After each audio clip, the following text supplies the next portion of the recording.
What's up, y'all? You're listening to the Extra Point College Football Podcast. I am your host, Jacob Carnes, joined as always by my co-host, Daniel Hammock. Daniel, it is Pac-12 South time. So again, well, I guess the division formerly known as the Pac-12 South, but we're doing it this way because the Pac-12 is still doing their schedule based off divisions. So we'll break it in half this way. It'll probably be an easy way to break the Pac-12 in half, or at least for the next couple of years, regardless. So easy way to split the teams and kind of divide the wealth, I guess. But I guess you could say the South is stronger this year, Daniel. But last week of the Pac-12, excited to talk some Utah, USC, UCLA, and the other ones. So and the leftovers. Feeling good. Not to look ahead, but we got the SEC coming up. This, as we get towards the end of the Power Five, it's exciting because that means the season's almost here. So that's really what it's about. But Pac-12 South's cool because they've got your favorite team with USC. So we get to talk to them. They're super interesting just with everything that went through in the offseason. We'll get into that in a minute. But it's like you have the flashy team in USC. You have the steady, just kind of bring your lunch pail team, Kyle Whittingham and the Utah Utes. So it's just the division's got everything. It's got terrible teams at the bottom. It's got some teams in the middle who can really upset some of the better teams. It's got some teams at the top that have ceilings in the college football playoff. So it's got a little bit of everything. They do everything. Let's start at the top, Daniel. So the reigning Pac-12 champion, Utah. Utah brings back a lot on offense, not so much on defense, but last time we saw Utah, that epic Rose Bowl with Ohio State, phenomenal football game. But Utah, their win total going into this season, set at 9. They are tied favorites in Vegas odds-wise to be the Pac-12 champion. So, Daniel, that win total pretty high, set at 9. Where are you going with the Utes? Yeah, I think there's a really good number for them, considering the schedule. Out of conference, they draw Florida, and it's at Florida. What a phenomenal way to open the year. People are not talking enough about this game. If this was a good Florida team, like they were a, national contender, SEC contender, this would be something where we're thinking, oh, yeah, Utah's just coming in here to grab a loss. But Utah is the one that's going to come in favored in this game, and they're going to have to show that they can, they're worth their weight on the road. So that's going to be a phenomenal game. I'm going to be very much tuned into that one. San Diego State, that's another good matchup in the out of conference. We go through the conference. I mean, they get USC at home, which I think is a very big deal. They do have to go to Oregon towards the end of the season, which I think that's their toughest game is at Oregon. Knowing what I know about Utah, though, I think they're going to weather this storm. I think they're going to go 10-2. So I've got them going over the 9 wins. I love Cameron Rising at quarterback. Obviously, when he took over last year, this was a different team. He had almost 2,500 yards and 20 touchdowns, just 5 picks in his limited play last year, which was about 2/3 of the season. Obviously, they returned Tavion Thomas at running back, a 1,000-yard rusher in the backfield. He had 21 rushing touchdowns, so phenomenal production there. They also returned 4 of their top 5 receivers from last year.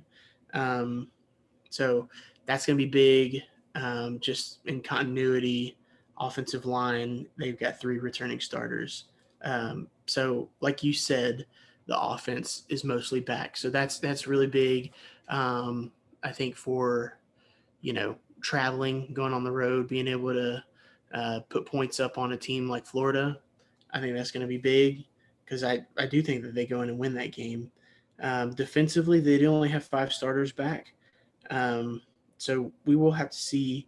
There will be some new leaders here and there. But yeah, I've said what I need to say. Utah over at 10-2. I'm with you, Daniel. I'm also on the over here. So Utah, where I really started believing in this team, and you know me, Daniel. If a lot of people are on a team, I like to fade him a little bit. It's Right. it's it's the whole it's a principle. You fade the public. If everyone's picking someone to win, hey, odds are maybe they won't. So you got to zig while they zag. You're also And contrarian by nature, so it's in right. your blood. So yeah, Utah, a lot of people on Utah, a lot of people on Utah as a playoff team. I'm not that high on them.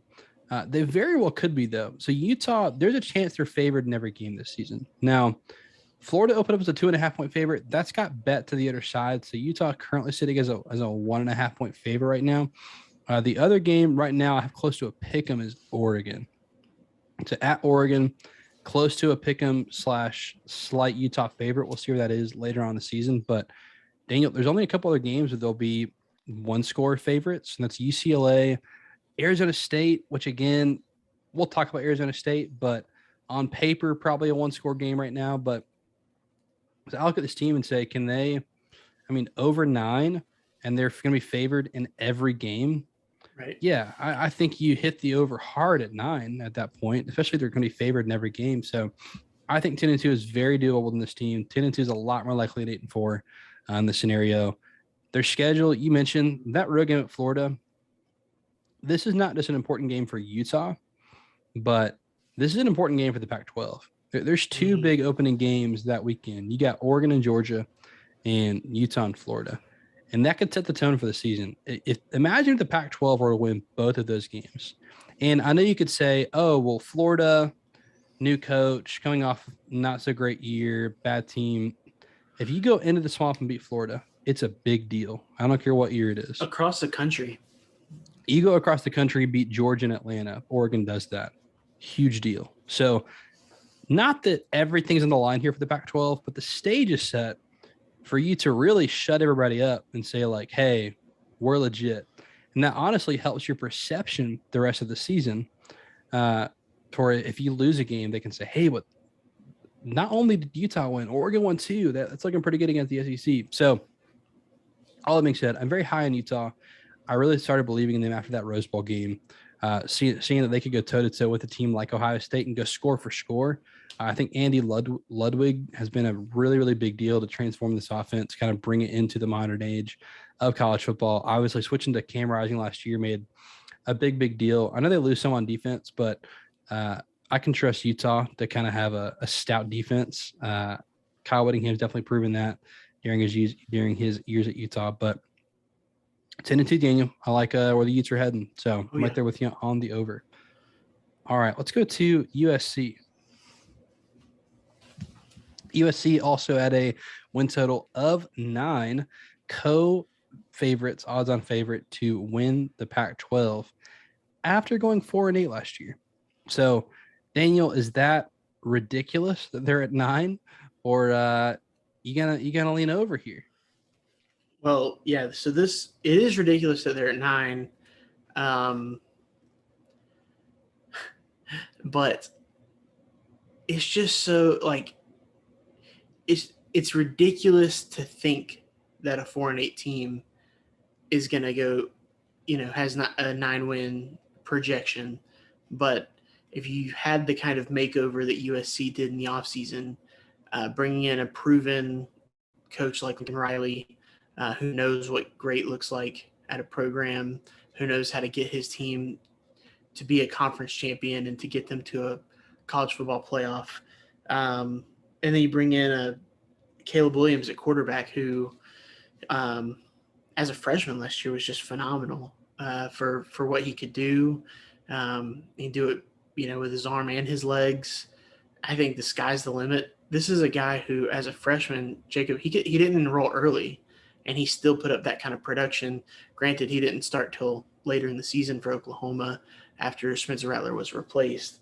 But just watching what he could do on that team, I'm looking for maybe some bigger improvement than people might think from someone like Caleb Williams. Bringing Mario Williams over as a transfer from Oklahoma at receiver, I think is a big deal. You got 4 out of 5 offensive linemen back from last year's team. And then they got 2 transfers, 2 Pac-12 transfers at running back. Travis Dye coming from Oregon, and then Austin Jones coming from Stanford. So that's all well and good.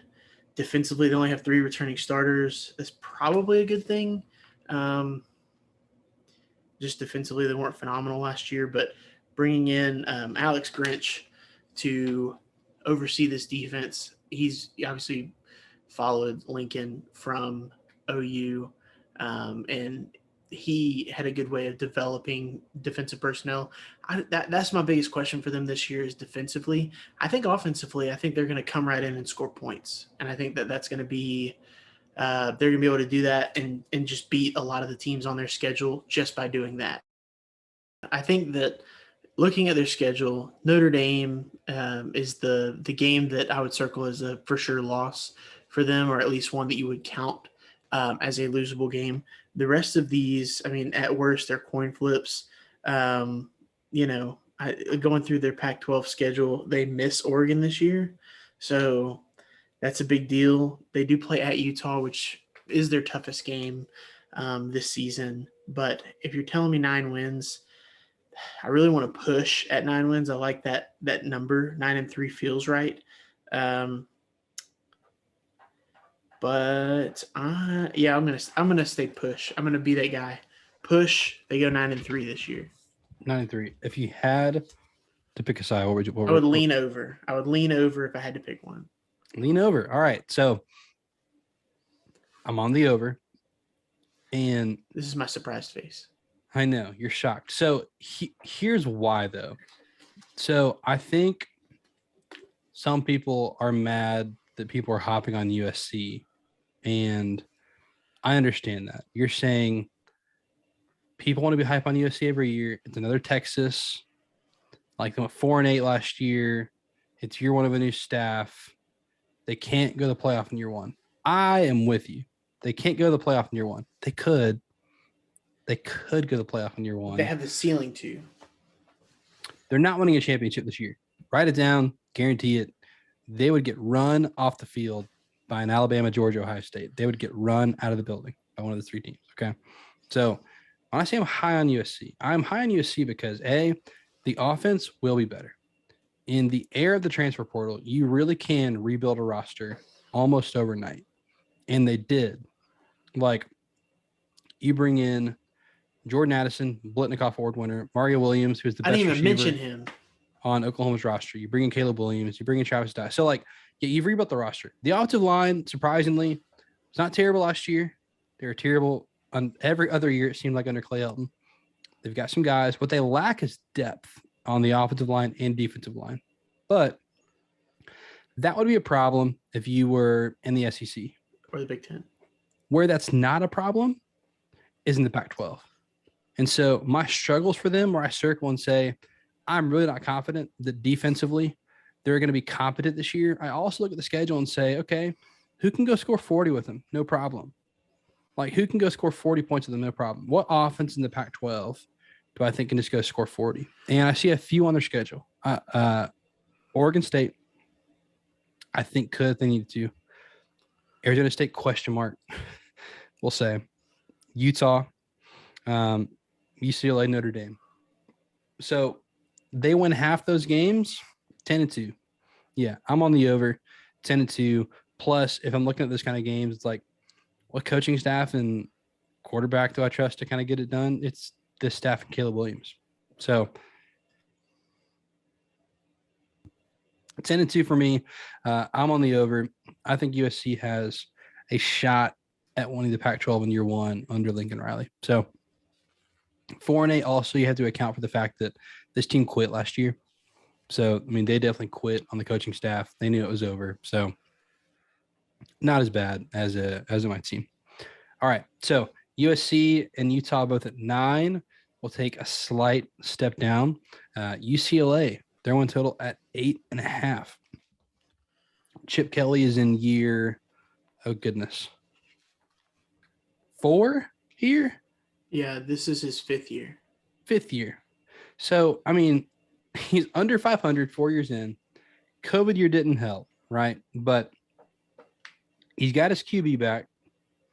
This is probably the best team he's had, the best roster he's had since he came to UCLA. 8-5. They going to go have a 9-1 season for the first time under Chip Kelly, or is this a team that takes a step backward, Daniel? Yeah, I mean, obviously Dorian Thompson-Robinson coming back is huge at quarterback. Um, 20, almost 2,500 yards last year in the air, 21 touchdowns. He was their third leading rusher with 600 yards on the ground, 9 rushing touchdowns. Also returned Zach Charbonnet at tailback, 1,100 yards and 13 touchdowns. I think that's just like a phenomenal tandem to have back there. 3 returning starters on offense, along with the transfer at left tackle. So that's just a snapshot of what they can do offensively. I am concerned at the receivers they lost. Production wise, can they replace that? Only one of their top 5 returning pass catchers is the running back. So they're going to need to find some talent out there and some continuity. They did address a bunch of transfers, offense and defense. Defensively, they only have 2 returning starters, so we'll see what happens. As far as their schedule, though, is favorable. Their first 3 games are all their non-conference games: Bowling Green, Alabama State, and South Alabama. They should take care of all 3 of those without any issue. Their first Pac-12 game at Colorado, that's a win. Okay, so they're getting off to a good start. Then they start having some tough games, but luckily they're at home, Washington and Utah. And then they go to Oregon. That intimidating crowd in the Rose Bowl. Yeah, definitely. The big part about being at home is that they're not on the road. That's the big part. Oh, I know. So trust me when I say I know that home field advantage is chalked up to be. And then USC, they get them at home, which there's going to be more USC fans there anyways. All that to be said, we're at 8-4. Is there 8.5 win total? 8.5 is win total. Yeah, they're an 8-4 team to me, so I'm going under slightly. Going under? Yeah. So UCLA, you mentioned the schedule. So this is a team that I shirk on. Like the reason their win total's at 8.5 is because of the schedule. This is a schedule that sets you up to go above your win total. So go 3-0 in the non-con. This is the non-con you need to schedule if you're a team like UCLA. Like, go schedule your Bowling Greens and your Alabama States. Sure. On their schedule, Daniel, I have them as underdogs as of now in only 3 games. So just based off of that gets you to 9-3. I mean, if you lose the 3 games, if you just go by point spreads, that's 9-3. So numbers tell me to lean the over. I'm a believer in this team. I think this could be a top 15 offense in college football with DTR coming back. They were sneaky effective last year. Some of the advanced metrics on offense. They bring back a lot of those key pieces. I know that they don't bring back some starters at receiver, but they have some guys that were on the roster in this system. So it was a sneaky effective team last year. I mean, Bill Connelly has them projected to be a top 10 offense in college football, which is pretty insane to me. But the defense, I think, is going to be horrible. So almost similar to to USC, where it's all right, who can go score to score with you? And look at their schedule. It's not a lot of teams. Like, you have a very favorable. You get Oregon and Washington out of the north, but one of those on the road. We've already talked about Washington. I'm not super high on them, but I have UCLA favored by at least a touchdown in that game. So I like the schedule for them to set up this year. I'm going to go over the 8.5 slightly. I'm going 9-3 for the Bruins in first 9-win season for Chip Kelly in LA as they head to the Big Ten. Here's the drop off, and here's one of the biggest question mark teams for me. So we go to Arizona State. Their win total set at 6.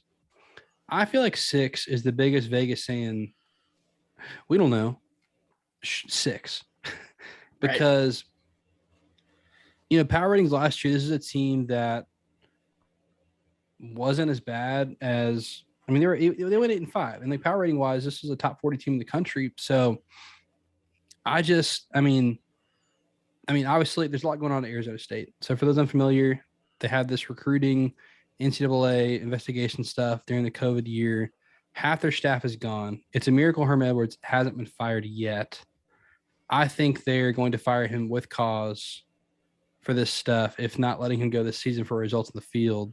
Half their roster has transferred out. Their win total, there's still some pieces there, Daniel, but win total is 6. So this is the biggest question mark for me. Where are you going with the Sun Devils? Yeah, this feels kind of like a Big 12 team where it's like I don't know what to do with them. Like they're probably better than some of the bottom dwellers and can win some games. But like their talent's better than some of those teams, but are they going to play together as a team? Is it going to, are they going to have something to play for? Is this going to help focus them to win some games? I think they're going to lose to every good team on their schedule. So I guess that's the first line of demarcation. So I think they're going to lose to, and I'm using good broadly. Oklahoma State at Oklahoma State, they lose that game. I think they're going to lose to Utah, USC. I think they're going to lose to UCLA and then Oregon State. So mark all of those down as losses. And then I go through and it's like, all right, I think they can beat Northern Arizona, Eastern Michigan, and I think that they could win at Stanford, at Colorado. But then I start getting kind of sketchy on everything else. So I'm coin flipping it. If it's 6 wins, I'm going to go under because I think that's the safer play overall, because I could see this team fizzling out, especially towards the end of the year, and just maybe going on like a 5-game losing streak to end the year. Something interesting. I mean, Emory Jones has transferred here, and he's going to play quarterback for them. Maybe we will see if he ends up being the starter. I guess that's obviously the reason he left Florida was to get the opportunity as he goes out there. Obviously, Jaden Daniels has transferred to LSU. So there is an opening for the first time in a few years. So that's going to be interesting to see, if he is able to light it up and kind of have his chance without really looking over his shoulder, or if it's just kind of more of the same from him, more of what we saw last year in Gainesville. So under on the Sun Devils, under 6. You mentioned something that I legit think is going to happen, and that is a losing streak to end the season, because I think Herm's getting fired mid-season. So this is my biggest wild card. Instead of betting on them to win games, I think the much safer bet is you bet on them to lose games, fire Herm Edwards, and then quit. Yeah. And so I think under 6 is very safe. I say very safe. This is not something I would just like bet and lock up because they're a big question mark. But for talking points, the under is way safer than the over. Yeah, I legit think they could lose.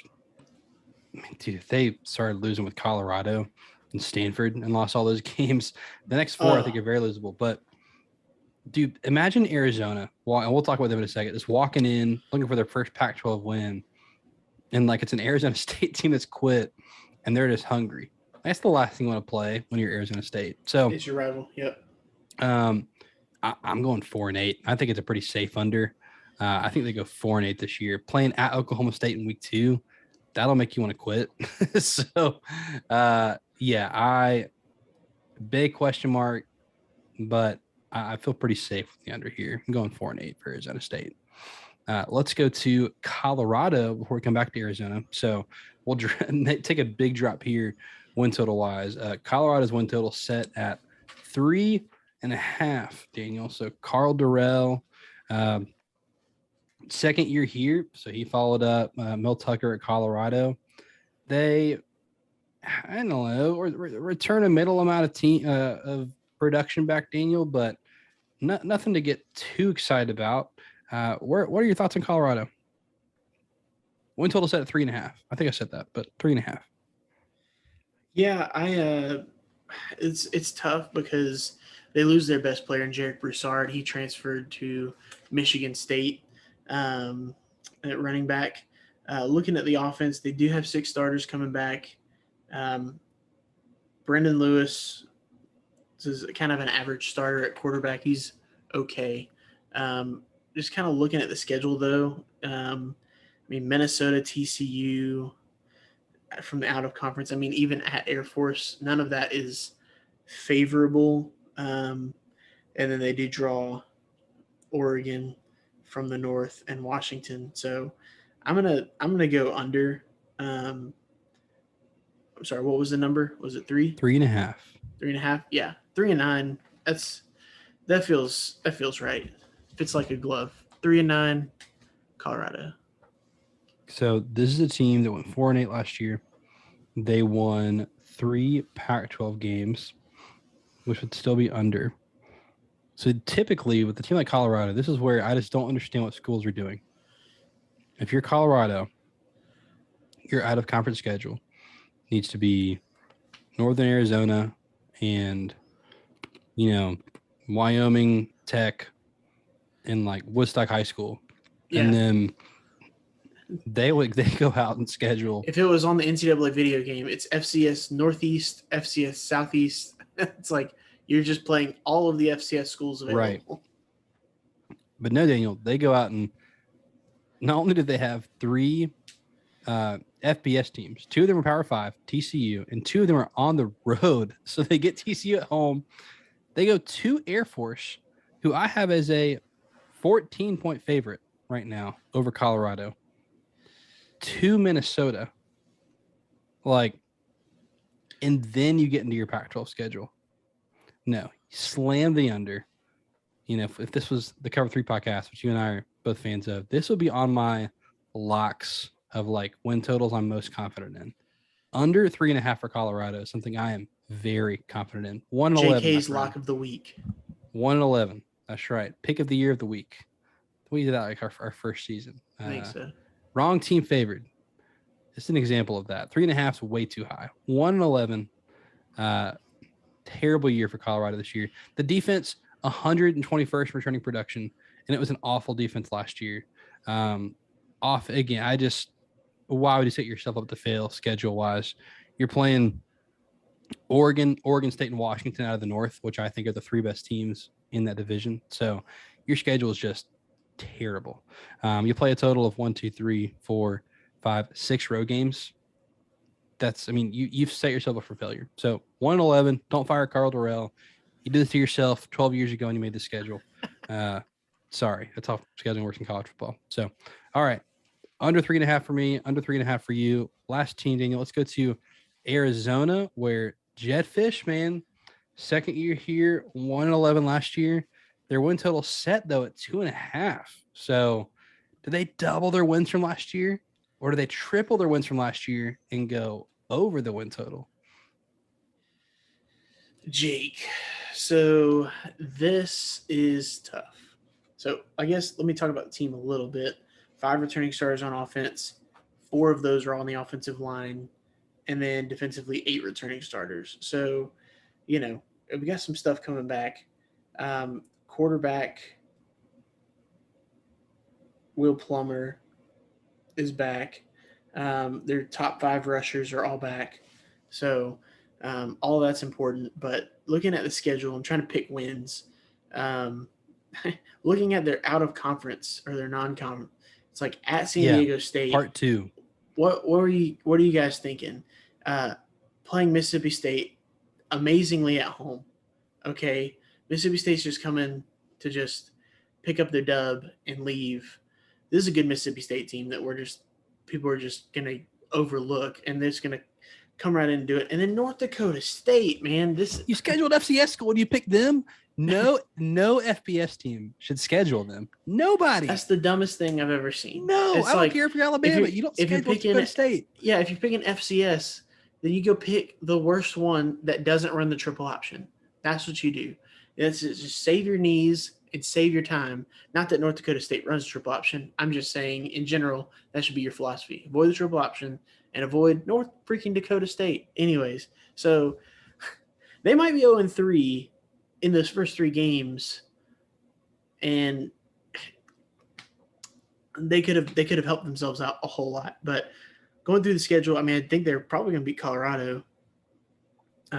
They get them at home, but going through the rest, is this one also 3? This was 2.5, right? 2.5. Oh, what a phenomenal number! Because I don't think I can pick 3 wins. I think I'm at 2 wins for them.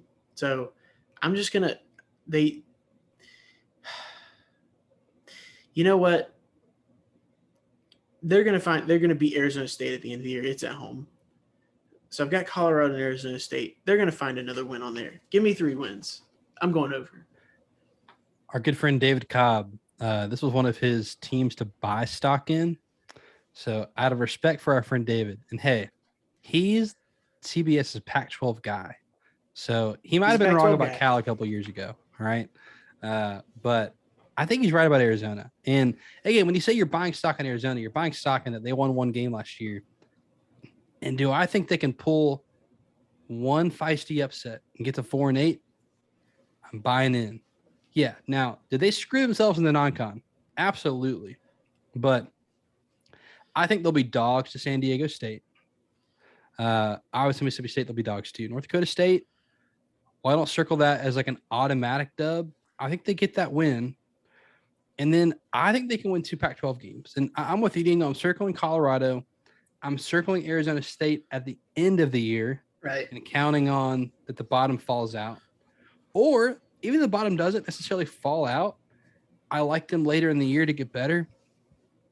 But, man, that schedule's tough. Again, you play Oregon and Washington out of the North, Washington State too. So I'd like to buy some more wins. I'd love to be like, man, bowl team. Wouldn't shock me. I just can't look at their schedule and be just like, they're going to a bowl game. But at 2.5, I can confidently go over and say, hey, 4-8 is what I'm going to pick them to do. So 4-8, which would be a phenomenal year 2. Hey, quadruple your wins from the previous year. Which, hey, not every team can do it. That's literally some fun math right there. Yeah. All right, that wrecks up the Pac-12 South. Next week, Daniel, we got the big one. We're going to do the SEC East. So defending national champs, Georgia, we'll talk to them, Florida, South Carolina, Tennessee. A lot of hype around Tennessee, Kentucky, Will Levis, some draft hype. I mean, Mizzou. Mayo Vandy, and his coffee, allegedly. Disgusting. Hey, Clark Lee said this week, he's a menace to society, man. He is. Will Levis is. Sorry. Clark Lee. No, you're good. Dude, Clark Lee say Vanderbilt's going to be the best football program in the country. That's bold, but if someone could build the roster to do it. It's quite a statement. Hey, it's our friend of the show, Barton Simmons. So yes, friend of the show. This is a Commodore podcast over here.